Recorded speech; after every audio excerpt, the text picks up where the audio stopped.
Brought you by Meghdoot herbal. Meghdoot Satritha shampoo ये hair fall को कम करे, डैंड्रफ को रोके और दे आपके बालों को भरपूर मजबूती। मेघदूत सतरीठा शैम्पू। संत के मुंह से, कथावाचक के मुंह से तो बड़ी ही शर्मनाक बात है जो उन्होंने बोला। बिल्कुल भी नहीं बोलना चाहिए। उन्हें उनके घर में भी, परिवार में भी महिलाएं होंगी और वो भी किसी माँ के पेट से ही जन्म लिए हैं। ऐसे लोगों को माफी मांगना हो या ना, इनको हम बहुत प्रभावशाली मान रहे हैं। तो ऐसे लोग मेरे जैसी महिला के लिए इस दुनिया में रहते ही नहीं। 14 साल की उम्र कोई शादी की होती ही नहीं है, न मानसिक रूप से ना शारीरिक रूप से। राजा राम मोहन राय और केशव चंद्र सेन ने बहुत ही पहले बाल विवाह प्रथा को बंद करवाया था, इस कुरीति को बंद करवाया था और 2006 में एक बिल पारित हुआ था जिसमें बाल विवाह निषेध किया गया।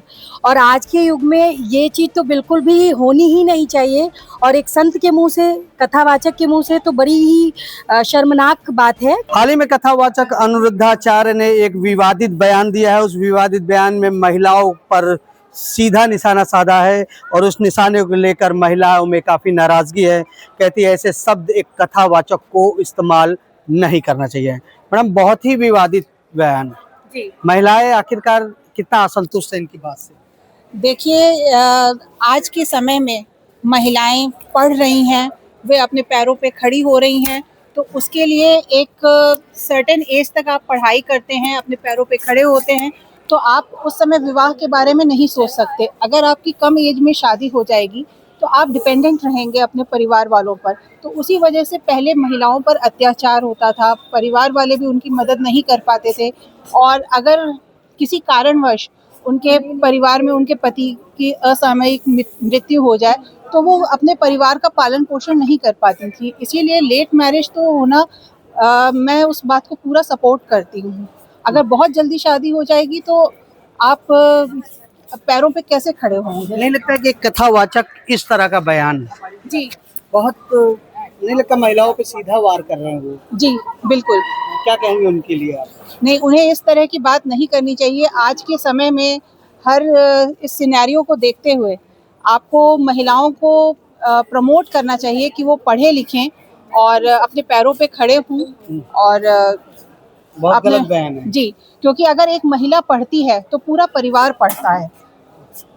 मैं तो एक महिला पढ़ती पढ़ा। आपने सुना किस तरह से, जिस तरह बयान दे रहे हैं और आप तो महिलाओं को आगे बढ़ाया जा रहा है, वो तो पीछे ले जाने की कोशिश कर रहे हैं। देखिए, ये जो इन्होंने जो एक अपनी बात रखी है, ये इनकी सोच को दर्शा रहा है। और ऐसे प्लेटफॉर्म पे संत जहाँ बैठे हुए हैं, ये एक पब्लिक फोरम है, उनको अपनी सोच आगे नहीं रखनी चाहिए। मेरा पहला पॉइंट ये है कि जो इन्होंने बात करी कि लड़कियों को 14 साल की उम्र तक शादी कर देनी चाहिए। हम ये कहते हैं कि कोई और क्यों डिसाइड करेगा कि किसको कब शादी करनी है? किसी की इच्छा नहीं है शादी करने की, वो उसका अपना राइट है। तो 14 साल हो, 25 साल हो, ये उसका अपना खुद की सोच है। दूसरी चीज़ कि ये आदमी को कैसे पता कि लड़की 4 जगह मुंह मार के 25 साल तक आती है? अगर मुंह मार रही है तो वो आदमी के साथ ही तो मार रही है, तो उसको बढ़ावा देने वाला भी आदमी ही है। और वो गलत सोच, गंदी सोच जो रख रहा है, उसको वो एक महिला अगर अपने रिश्ते में आगे बढ़ती है तो उसको वो गंदी सोच से उसको परिपूर्ण कर रहा है। तो ये बहुत ही दुर्भाग्य है कि हमारे देश में ऐसे अभी भी कुछ ऐसे महापुरुष जिनको बोला जाता है वो उस पद पर बैठे हैं। और बड़ा दुखद है कि जहाँ पे आज हमारे जैसे इतनी अच्छी अच्छी संस्थाएं चल रही हैं, जहाँ में पुरुष और महिला को बिल्कुल भी अलग नहीं समझा जाता है, उनकी पहचान अपने में काफ़ी है, वहाँ पर इस तरीके की बात उठ रही है। तो मेरे लिए तो इस पे कुछ विवाद या वाद विवाद का कोई मतलब ही नहीं बनता है, बिकॉज मैं इसको एकदम निरस्त मानती हूँ। अच्छा, नहीं लगता कितना बड़ा गलत, मतलब बयानबाजी, माफी भी मांगनी चाहिए सार्वजनिक तौर पर महिलाओं से? मेरी बात, अगर उन्होंने अपनी पर्सनल बात आगे रखी है तो आप मुझे, मैं अमृता अग्रवाल, मैं एक प्रधानाचार्य हूँ एक संस्था की, CBSE स्कूल की, और मेरे स्कूल में लड़की लड़के सब पढ़ रहे हैं और हम उनको ऐसी शिक्षा दे रहे हैं कि हाथ पकड़ के एक साथ दौड़ो, भागो, अच्छे से रहो, और वो शिक्षा बचपन से दी जा रही है। बिकॉज ये हम ही उनके अंदर ये बीज बोते हैं कि ये लड़का है, ये लड़की है। अगर एक लड़का लड़की की इज्जत करना सीख जाए और लड़की एक लड़के को एक सुरक्षित जेंडर में देखना शुरू कर दे, तो शायद इस तरीके की बातें कभी आए ना सोसाइटी में। आप इस तरह से माफी मांगनी चाहिए उनको? माफी मांगे, मेरे लिए ये एकदम कोई भी इसका कोई महत्व नहीं है। और ऐसे लोगों को माफी मांगना हो या ना, इनको हम बहुत प्रभावशाली मान रहे हैं। तो ऐसे लोग हम मेरे जैसी महिला के लिए इस दुनिया में रहते ही नहीं है। रहते ही नहीं है, मतलब ये नाराजगी है कि महिलाएं रहती नहीं। जिस तरह से बयान, एक महिला को अब बढ़ाने का समय आ गया, सरकार भी बहुत आगे ला रही है, लेकिन इस तरह से महिलाओं के लिए विवादित बयान बहुत खराब है। देखिए, पहली बात तो 14 साल की उम्र कोई शादी की होती ही नहीं है, ना मानसिक रूप से ना शारीरिक रूप से। राजा राम मोहन राय और केशव चंद्र सेन ने बहुत ही पहले बाल विवाह प्रथा को बंद करवाया था, इस कुरीति को बंद करवाया था। और 2006 में एक बिल पारित हुआ था जिसमें बाल विवाह निषेध किया गया। और आज के युग में ये चीज़ तो बिल्कुल भी होनी ही नहीं चाहिए। और एक संत के मुंह से, कथावाचक के मुंह से तो बड़ी ही शर्मनाक बात है जो उन्होंने बोला।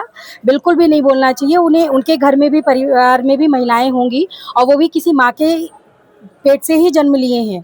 तो किसी के विषय में इस तरीके से किसी स्त्री के बारे में ऐसे बोलना कि 25 वर्ष के आयु तक में पता नहीं क्या क्या किया, तो पता नहीं क्या किया, जैसे कि ये तो बहुत ही गलत बात है। इस तरीके की बात नहीं होनी चाहिए। उन्हें माफ़ी अपने से मांगनी चाहिए और पूरी महिला समाज से भी एक तरीके से मांगनी चाहिए। हालांकि वहाँ महिलाओं का तो अपमान हो ही रहा है इस तरीके से बोल करके, लेकिन उन्हें सबसे पहले अपने घर की महिलाओं से माफ़ी मांगनी चाहिए, जो अपनी पत्नी से माफ़ी मांगनी चाहिए, अपनी माँ से माफ़ी मांगनी चाहिए। आपने सुना जिस तरह से शब्द उन्होंने इस्तेमाल किए, नहीं लगता कि समाज में महिलाओं को आगे जाना है, वो पीछे लेके जा रही है, यानी बहुत पीछे प्रथा पे ले जा रहे हैं। देखिए, ये तो उन्होंने बहुत ही गलत बोला। एक इतने बड़े कथावाचक होने के बावजूद अगर वो इस तरह की बात करते हैं, जिनकी कथा को सब लोग सुनते हैं, तो वो ही गलत बोल रहे हैं, तो आगे समाज को आप क्या शिक्षा देंगे? आप कह रहे हैं 24 साल में पता नहीं कहाँ कहाँ वो मुँह। अरे आप कौन होते हैं उनको जज करने वाले? वो लड़की कहाँ जा रही है, क्या कर रही है, वो तो उसका खुद का है। और वो भैया पढ़ रही है, पढ़ के वो अपनी जॉब करेगी, वो आगे के लिए डिपेंडेंट। अच्छा, आपके हिसाब से उन्हें पनिश क्या मिलना चाहिए? उन्हें वो पहले तो अपने प्रभु से माफी मांगे, जिनसे उन्होंने इतनी शिक्षा ली, उनसे माफी मांगे, क्योंकि उन्होंने अपनी शिक्षा का मिसयूज किया ना। जो वो बोल रहे हैं वो गलत बोल रहे हैं। वो खुद ये चीज उनको समझना होगा अपने दिल से कि क्या मैंने ये सही बोला कि गलत बोला। हम सबके हिसाब से तो उन्होंने गलत बोला। आपके सब गलत, क्या कहना चाह रहे थे आप? देखिए, पहली शिक्षक तो माँ होती है, पहली चीज। और लड़कियों की जो शादी, जो हम लोग अगर अपने पुराने समय में जाएं, तो लड़कियों की शादी पहले के समय में जल्दी इसलिए इसलिए नहीं करी जाती थी कि वो इधर उधर जा रही, इसलिए करी जाती थी क्योंकि लड़कियों को उतना शिक्षा और दुनिया में आगे बढ़ने का कभी ऐसा मौका नहीं था, महत्व नहीं था, ऐसे एक रिचुअल नहीं था। अब जैसे जैसे लड़कियां बड़ी हो रही हैं, आज मेरी बेटी भी है, अब उसको भी मैं खूब अपने पैरों पे खड़ा रहना सिखाऊंगी। और मैं नहीं चाहूँगी कि वो ऐसे समय में शादी करे जब वो अपने आप को ही नहीं पहचान रही है। और जब छोटी उम्र में शादी का जो एक महत्व था, जैसे मेरी भी 19.5 साल में शादी हुई, उसका एक महत्व ये था कि लड़कियां जो होती हैं बहुत मुलायम होती हैं और उस समय वो मोल्ड हो जाती हैं। अब ये पुरुष वर्ग जो सोचता है कि उसको किसी तरीके से मोल्ड कर ले, तो ये उनकी नीच सोच है। बेसिक ये था कि लड़कियां घर को संभालने के लिए बनी है, वो किसी भी तरीके से मोल्ड हो जाती हैं तो घर अच्छा चलता है। 25 साल की उम्र तक लड़कियां बहुत स्ट्रांग हो जाती हैं, क्योंकि वो अपने पैरों पे खड़ी हो रही हैं, बाहरी दुनिया से लड़ रही हैं, अपने आप को एस्टैब्लिश कर रही हैं।